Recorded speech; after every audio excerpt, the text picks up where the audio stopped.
The Greek philosopher Aristotle once said, "A good beginning is more than half the battle." Well, we're finally past the beginning and we're finally ready to start turning. We've cut the blanks to length, drilled the holes, inserted the tubes, milled them down to the right size, and now we can finally put them on the lathe and turn it into a pen.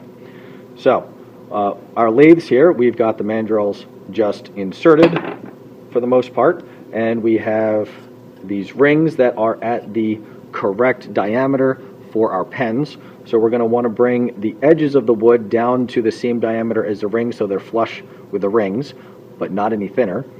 And the middle's flared out just a little bit so that we can sand it down and get a nice finish.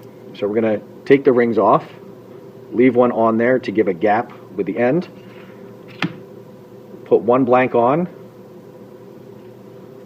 put the ring on, put the other blank on, and then for this one I have 3 more rings to, there's a little nick there, and I don't want this guy to get caught on the nick, otherwise getting our blanks back off is going to be very hard. So I have these guys on there, and we have these handles here that you have to press in for them to catch, and then they can be turned either way. So slide this guy on, press firmly, because the only thing that's going to make these guys spin when the mandrel spins is the sideways friction. So these guys have to be pressed in, and then they can be locked down.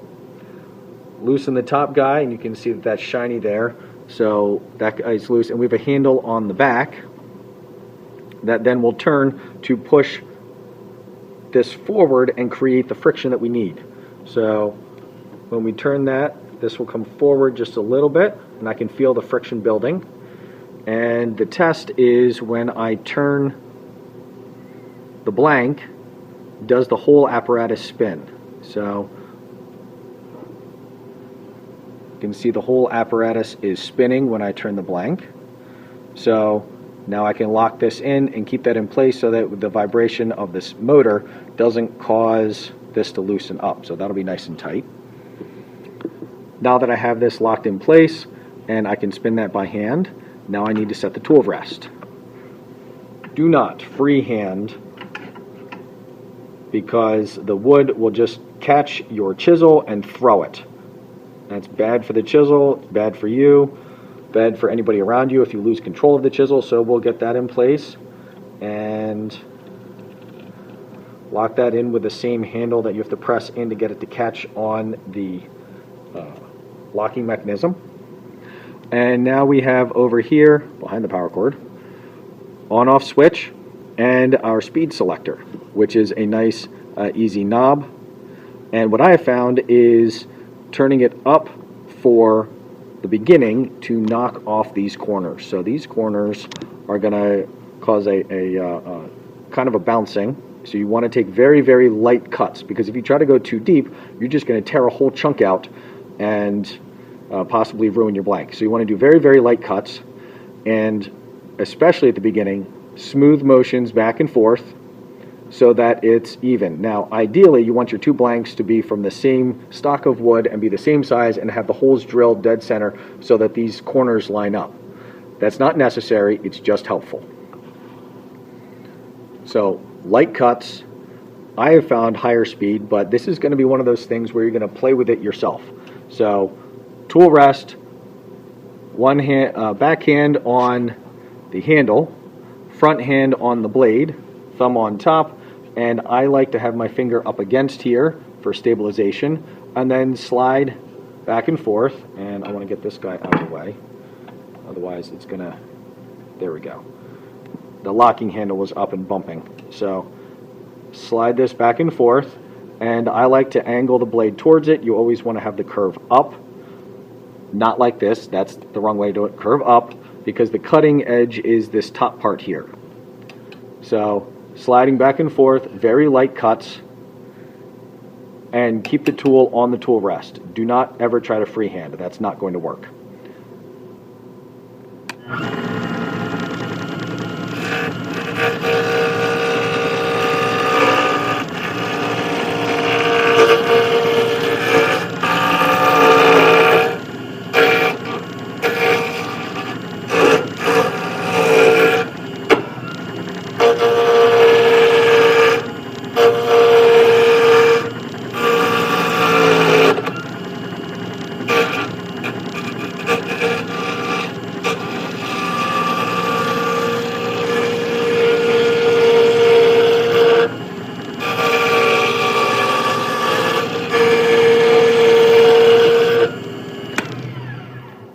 can see the chips flying off, and now I'm wearing them. If you're wearing something fuzzy, I recommend getting an apron so that they don't stick to you for the rest of the day. Now, if you notice, a couple of times the block stopped as I went a little too deep and it caught on there. That's an indication that we could use a little more friction. Also an indication that I need to just stick to very light cuts. So tighten that a little bit, re-lock this in. Never turn this handle if this guy's locked down, because then you end up just scraping the inside of this guy and then it won't lock. So tighten this a little bit, and I'm going to want to move this tool rest up a little because it wasn't cutting great, and I also want to move it in just a little bit. As I'm cutting this down, the diameter is decreasing and it's getting farther away from the tool rest. So let's continue. I've started to knock down the corners, but this needs to be a full cylinder before I can start shaping it.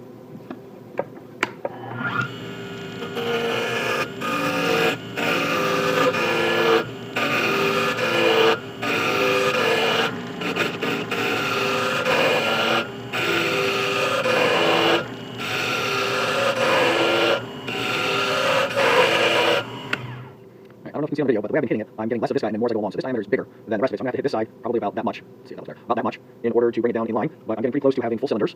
That's still a flat side there, so I want to get a full cylinder all the way around. And then I'm going to start focusing on the corners here to get these 4 edges down to be the diameter of my rings and get them flush.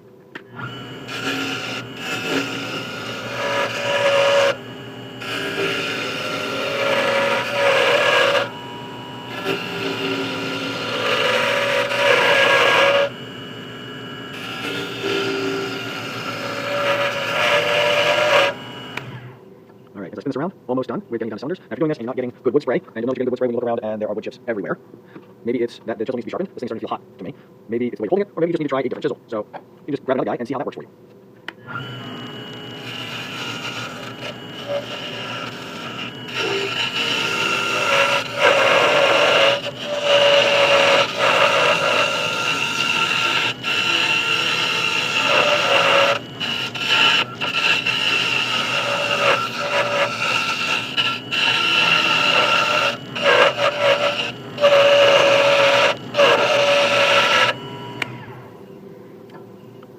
As I spin this around, almost done with getting it down to cylinders.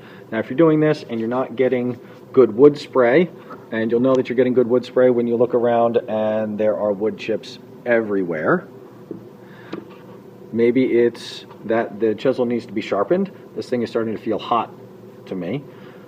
Maybe it's the way you're holding it, or maybe you just need to try a different chisel. So you can just grab another guy and see how that works for you.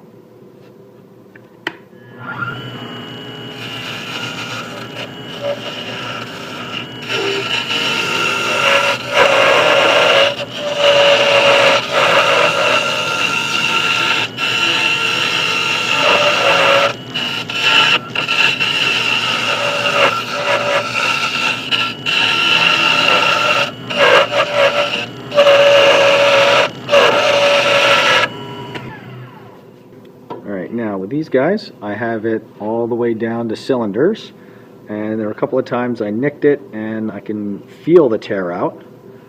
Sometimes it's not really something that you see, it's more something that you feel. You can just you can see there's something up there and then you feel it and it feels worse. So I'm going to go back to this guy, and now I'm going to start hitting the edges to bring them down to the diameter of the rings that I have on here. And I like to have a flare out in the middle because that kind of pen feels nicer in my hand. So I'm going to start shaping and hitting certain points more than others.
All right, let's feel these edges here and see if there's any lip left between the metal and the wood. Feels like there's a tiny one right there I can catch. This one feels good. That one feels good. That one feels good. Now I need to shave down these guys, and I need to be very careful to do very light cuts here, because the deeper the cut, the more sanding I'm going to need to do later. I don't know if you can see that on the video there. It's rough. I've shaped my pen blanks down to what feels to my hand like a pleasing size and shape, with the ends flush with the, or almost flush with the rings here, and then flared out in the middle. So now I want to, there we go. Now I want to sand them down, because I've got little fiber gaps in here, and I'm going to start with 180 grit and then work my way down 240, 320, 400. 400's the highest number of grit that we have in the shop here. So I'm going to turn the speed down low and I've moved this out of the way and just hold my hand here and go back and forth, and occasionally put my finger very lightly on top so I can feel it, and when it feels good, then I'm going to switch to a new grit. Once again, this is a play with it and see how it goes, and then when you're all done, you should have nice smooth wood here, being very careful not to take the ends inside the rings so that they have a smaller diameter than these rings.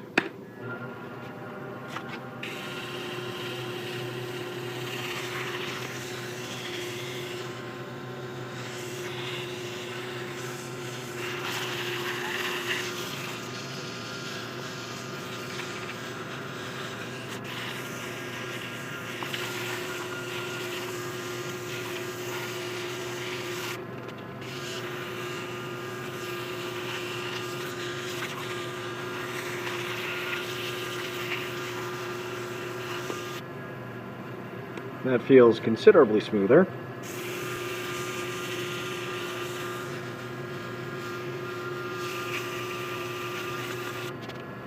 All right, let's switch to a higher grit.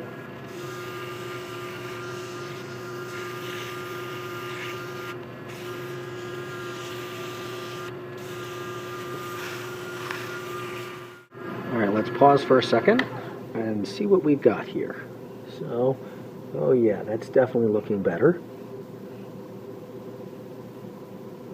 Definitely smaller striations here from the chisel as we've smoothed them down, and this is why it's good to leave a little extra wood on there that then you're going to take off some layers, but only a little extra wood.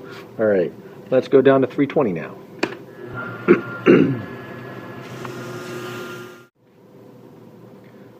I have some mineral spirits here and paper towel, and we're going to just,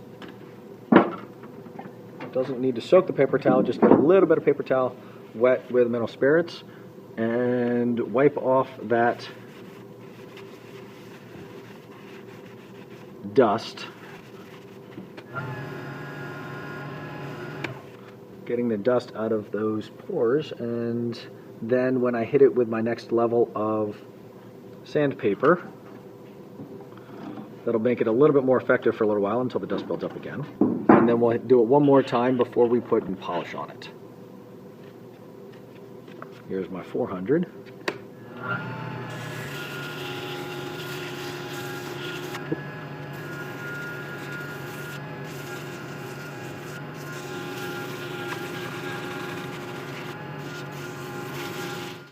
Having sanded it down to a nice smooth surface, you can see the light colored striations on there, little flecks and strips.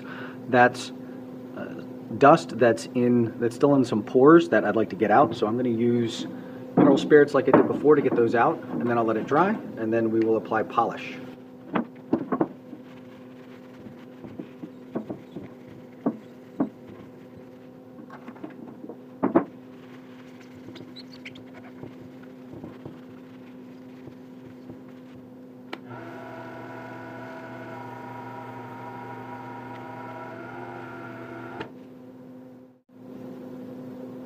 now dry. Let's take our polish, shake it up to make sure it's well mixed, our well-loved rag, and put a small amount of the polish on the rag, and turn this guy on to medium speed, and then we'll speed it up higher.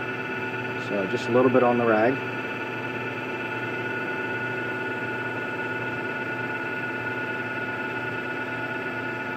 Work it back and forth, and the heat from the turning should evaporate the solvent and leave just the polish behind with a nice solid sheen, and you can do a couple of layers of this.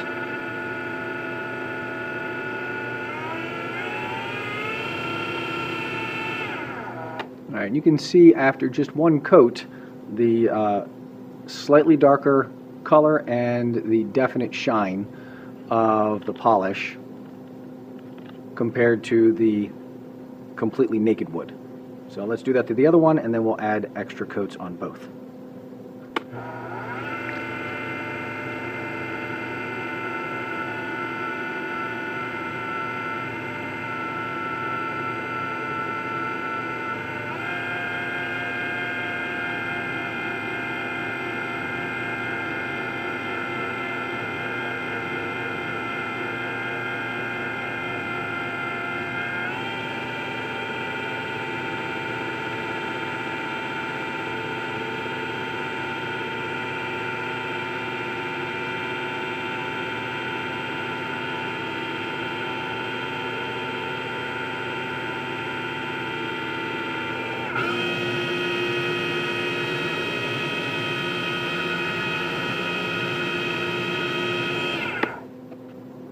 Now let's take it off the lathe and put the pen together.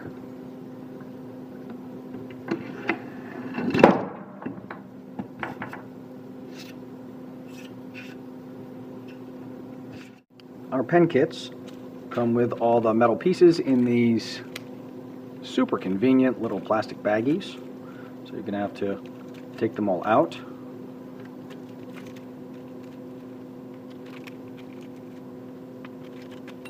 Be very careful not to bend this guy. This is very thin metal. It's very easy to bend it out, and once you bend that out, very difficult to get it back in.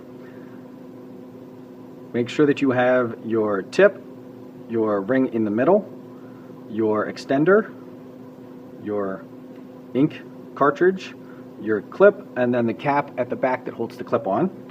And then you need to decide how you want to orient your pieces of wood, because this is what you're going to be holding, so you want something that feels good in the hand up by the tip. And these have gotten all mixed up, so I have no idea about the wood grain pattern, and I won't try to figure it out. So I'll just say that feels good in my hands.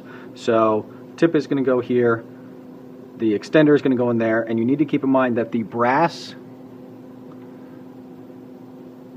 and the silver color, the brass goes towards the tip, and you want to put the tip in first. And then on the back side we have the clip and the cap that go together, and the cap goes through the ring at the back of the clip. So you put that in there, and you're going to need a squeeze clamp to put these together, and work very hard to make sure that they stay straight. If the metal pieces go in a wonky angle, you're probably going to crack the wood and the brass tube, and all your work is going down the tubes.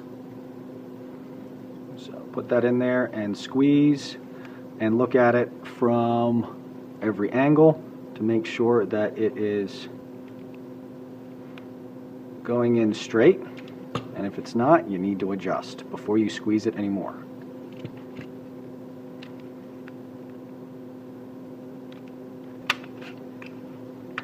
If you have followed the bushings, those rings on the lathe, these guys, and you've gotten your wood down to be flush with them, then the wood should be flush with the metal pieces as you squeeze it in there. We've got the tip on there, and now we're going to put the extender in there, the twist extender, and you need to make sure, again, the brass goes towards the tip.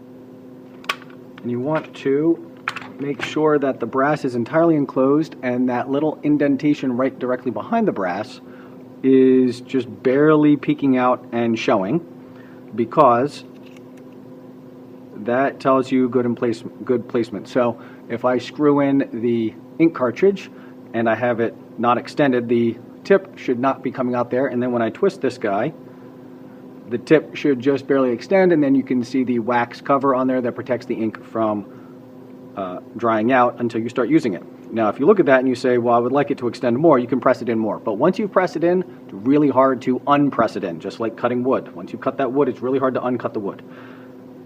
I think that's a fine tip. I might want to put it a little bit more. I can see that my indentation is not as far in there as I usually like, so I'll press it in a smidge more, and then I'll turn my attention to the other half.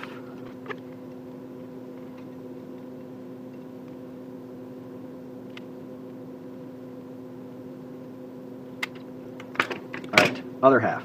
On the back half, you want to put the cap through the clip and then hold that against the back half of your pen, and same thing, press it in straight.